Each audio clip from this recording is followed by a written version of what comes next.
Serial Lakshmi निवास के latest episode में देखने को मिलने वाला है कि राज भूमिका के सामने हाथ जोड़कर बोलता है कि ये सब मत किया करो बिना मेरे से पूछे, और गुस्से में जाकर बोलता है कि अगर तुम्हें कोई तुम्हारे प्यारी चीज़ को बिना पूछे कोई हटा दे तो तुम क्या करोगी। तो फिर लास्ट में दिखाई जाने वाला है कि राज कोशिश करता है भूमिका को गुस्से में घर से निकालने की, लेकिन फिर रुक जाता है। फिर वहीं पे भूमिका रोने लगती है तो राज भी चले जाता है और भूमिका भी दूसरे साइड चली जाती है। तो यही आपको आने वाले लेटेस्ट एपिसोड देखने को मिलने वाला है। ऐसे लेटेस्ट एपिसोड देखने के लिए मेरे चैनल टेली विंडो सब्सक्राइब करना ना भूलें एंड बेल आइकन को जरूर दबाएं।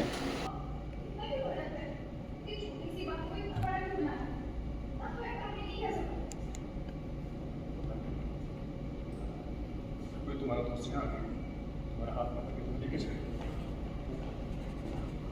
अपने घर ले जाए यहाँ से वहाँ। दबाओ, very nice, चल गया।